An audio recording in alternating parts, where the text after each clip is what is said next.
Okay, this problem is in the circular motion packet, and before you do any of these problems you need to understand the situation, what's going on in the situation that they're giving to you. We've got this mass 1 and it's rotating in a circle on a flat tabletop, and it's doing so because of this tension force that's actually going through the table, and the tension force is created by this mass 2 that's hanging on the end. So if you're going to actually draw a picture of it from above, you would draw something like this. This is looking down on it, and you would say there's my mass 1, and it's moving in that circle, and pointed towards the middle of the circle would be a tension force that is keeping it going in this circle. And its gravity in mg would actually be, in normal force, would actually be going into the page and out of the page.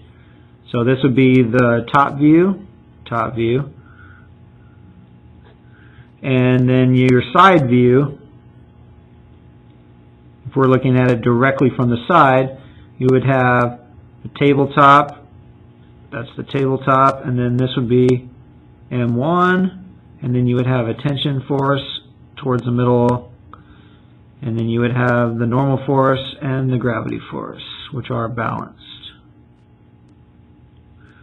And then this would be the rope would be going through the table, and then M2 would be hanging down here. So this would be the side view. And so tension force is acting as a centripetal force in this case. And so you can say the tension is the centripetal force. So tension equals mv squared over r. You can also say that tension is going to be balanced with this M2. So M2G and this tension force are going to be the same, because the weight of this M2 hanging down is what's going to be creating this tension force, the same tension force that M1 is going to be experiencing. So M2G is equal to, and make sure you use M1s and M2s because it's important to differentiate between which one is rotating in a circle and which one is providing the tension force. And so this is the relationship you can make. The gravity force of M2 just hanging there is going to be providing the tension that is acting as a centripetal force for M1. And so that's the situation that's going on. And so once you get the situation, then you can tackle the rest of the problem. And so the rest of the problem, it wants you to derive this equation. And they give you this final equation, which is the period. They say the period is, and it looks like it's 2 pi, and then square root of M1R divided by M2G. And when they say derive this equation, they want to know how did we get this equation for the period. And so what we're going to have to do is we're going to have to use the equation for the period and also take advantage of our centripetal force over here. And if we can do that, then we'll be good to go. And so let's write down right here the generic formula for period. Remember, period is capital T, which is confusing because tension up here is also capital T. I guess I should keep this as force tension. That way you don't get them confused. But the period is equal to 2 pi r divided by the velocity. And that comes from the fact that velocity equals distance over time. And the distance, one lap around a circle, is the radius of the circle. And the period is, by definition, the amount of time it takes to do one lap around the circle. So the period, rearrange that equation, you get this one. If we want to make this specific for this particular problem, we're going to use P for the period. So period is equal to 2 pi r divided by V. And then the only thing we really have to do is get rid of this V. And the way we're going to do it is we're going to look at our equation that we made way up here, and then we're going to rearrange this formula for V. Well, if you look at this formula up here, go ahead and put it in the box, the formula we're going to use, you notice that the V is squared, and down here the V is not squared. So the easiest thing to do if we don't want to mess with a bunch of square roots, we're going to have to get a square root eventually to get to this equation, but we'd like to do that as our final step, is I'm going to go ahead and square this whole equation so that I can end up with a V squared on the bottom. And that way I can rearrange this one for V squared and just sub it straight in. And so if I square everything in this equation, you end up with P squared equals 4 pi squared, remember you got to square both the 2 and the pi, times r squared divided by v squared. And so now I squared this entire equation, which I can do as long as I do it to every single term. And now what I can do is I can go back up to this equation and I can rearrange it for v squared, and so then I can sub it in. And so sliding this up a little bit, slide this up, I'm going to rearrange the equation up here for v squared. So I'm starting out with m2g equals m1 v squared over r. First thing I'm going to do is I'm going to multiply both sides by r. And so I'm going to have m2g times r. I'm going to go ahead and divide by m1, and that'll get me v squared by itself. So I just rearrange this one for v squared. And now I can combine it with this equation up here. And so I'm going to go ahead and combine this equation right there. And this whole thing becomes p squared equals 4 pi squared r squared divided by, and then you have to sub this in for v squared. And so this will be m2gr divided by m1, and that's it. You want to simplify this. This is a 3-level fraction, which we don't like, so we're going to go ahead and simplify it, and the only thing that really changes is we're going to bounce m1 up to the top of the fraction. And so this becomes p squared equals 4 pi squared r squared, m1 goes to the top, divided by m2gr.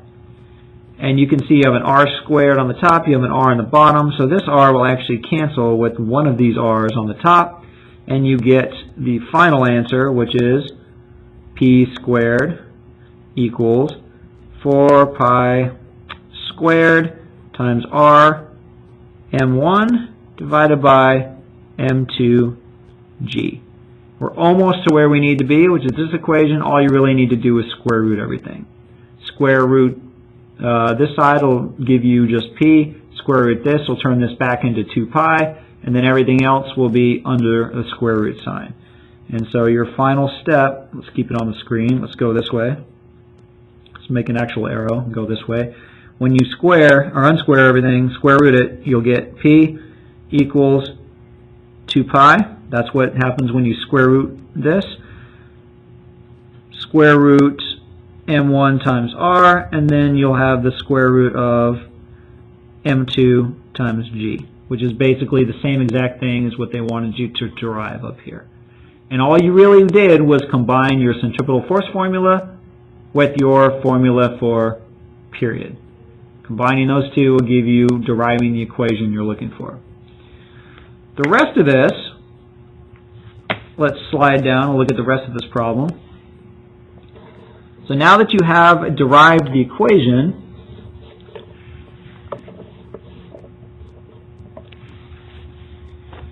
they say in part B the procedure is repeated and the period is determined for 4 different values of M2, where M1 is this and R is this. So they give you values for M1 and R, and they give you a data table. So here are some values for M2 and some values for P.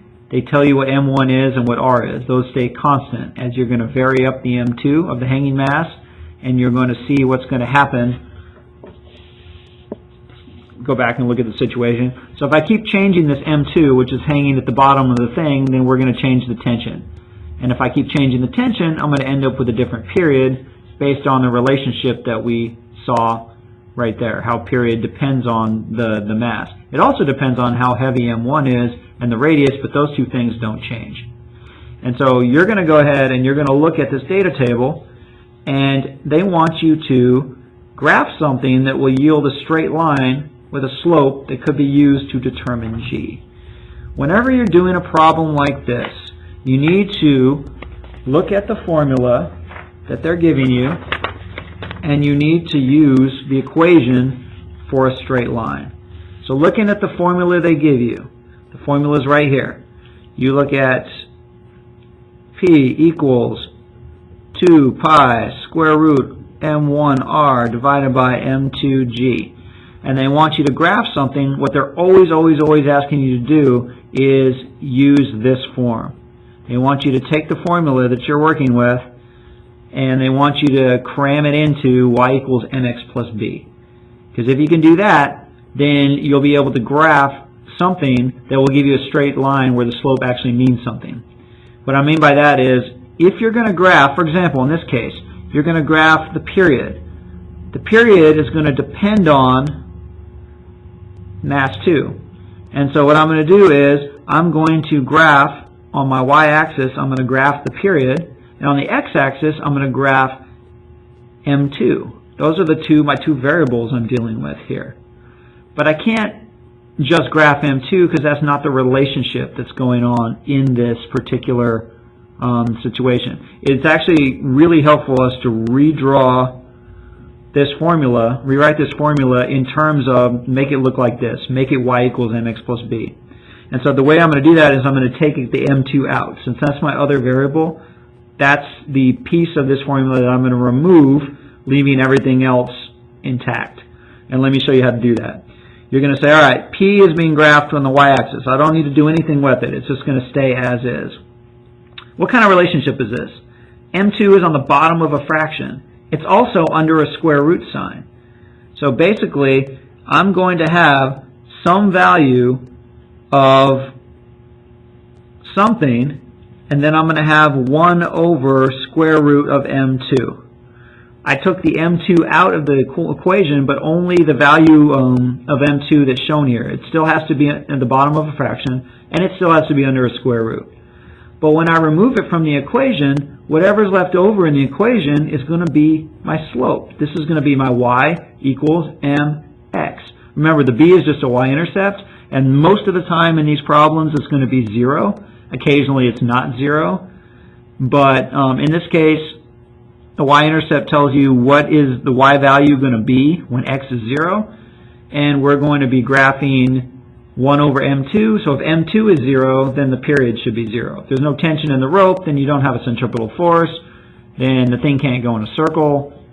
So in this case, we're not going to worry about the y-intercept. When I took 1 over square root of m2 out of this equation, what am I left with? Everything else in the equation has to stay. So we've got 2 pi still in there. We've got an m1, an r, and a g. And so I have to square root m1r divided by g. That's everything that was left over in the equation. The m1, the r, the g, everything that wasn't an m2 remained in the equation just as written. The only thing was I took out the m2 part. And so this is what you're going to end up graphing. You have y. You're going to graph that with your y. This whole thing right here is going to be your slope. This is your m. And this is going to be your x. You're trying to get y equals mx plus b. And your y-intercept is going to be 0 in this case. So plus 0. You can add that to plus 0.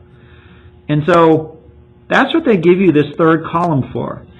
They actually ask you a couple of questions. They say, which quantity should be graphed to yield a straight line with a slope that could be used to determine g? Well, I'm going to graph, when I create a graph, well, I guess I should get the graph up there. I want to graph the period, and I want to graph 1 over square root of m2, because that's the linear direct relationship. If I graph that, I should get a straight line that looks like this, and the slope of that graph should give me this, whatever's left in my equation. So 2 pi square root of m1 r over g. That's what the slope of that graph should give me. And so that's what I'm going to graph. It wants you to, that's what I'm going to graph here. And they give you this row right here so you can actually calculate 1 over square root of m2. Like, you can't just graph p period and m2. You've got to graph 1 over square root of m2. And so that's what this column is for. You take m2, this would be 1 over square root of m2. And you would, oops, not m squared, this is m2. And you would calculate it for each of these m's that they give you up here. And then you'd have p, period p, you've had 1 over square root of m2. You could graph these bottom 2 rows and no problem. And that's what you're going to do. And I'm not actually going to do it for you because I think you can actually do this and set up a graph. But when you go to do your experimental value of g, whatever the slope of your graph is, that's what you're going to use.